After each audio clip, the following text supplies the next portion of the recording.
Évidemment, on a tous pensé à Papy quand on a pris le Maestro, le petit train à vapeur. Ça tout saute et ça crachote. Non, je rigole.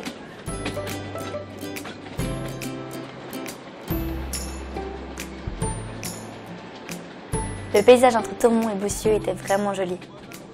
Des ponts, des gorges et tout ça. Mais Loulou, lui, est resté bloqué sur les attaches entre les wagons. Et puis, il a quand même réussi à faire des photos dans les tunnels. Une phrase a retenu mon attention sur le dépliant publicitaire de Valrhona, la cité du chocolat. Découvrez ce qui se cache derrière un carré de chocolat. Moi, je sais ce qui se cache derrière un carré de chocolat. C'est mon papa, et derrière mon papa, mon frère.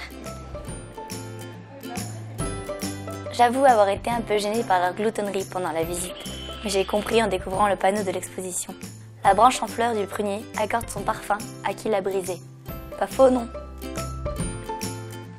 Au jardin d'Éden, que Loulou prononce jardin des dents, on a jeté une pièce dans un bassin pour faire un vœu.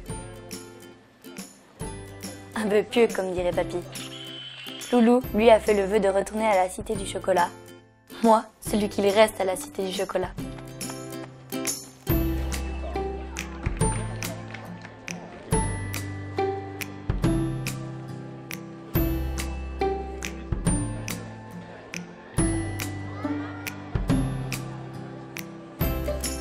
Évidemment, j'avais entendu parler des Côtes du Rhône. Je ne suis pas sotte, mais jamais de la Marsanne et de la Roussanne, de l'Ermitage, ni de Gros-Hermitage d'ailleurs. Ici, maman avait toujours ses mots à la bouche, et j'ai compris que c'était bien elle qui avait choisi la destination des vacances. On aurait dit mon frère dans un magasin de jouets. Mais de là à se faire prendre en photo devant les tonneaux, tu avoueras. Quand elle est revenue, elle a dit à papa qu'ici les blancs sont gras en bouche, mais secs et équilibrés. Je me suis demandé comment on peut être à la fois gras et sec. Moi, regarder des garçons se battre, généralement, ça me lasse. Mais quand c'est des beaux garçons et qu'ils sont sur l'eau, c'est plutôt rigolo.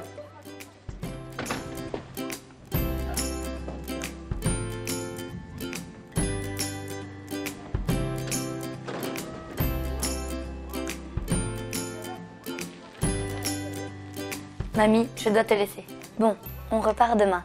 Mais j'ai comme l'intuition que l'on reviendra bientôt. Maman a commencé à compiler des adresses et des dépliants sur le no-tourisme. Et moi, je sais ce que ça veut dire.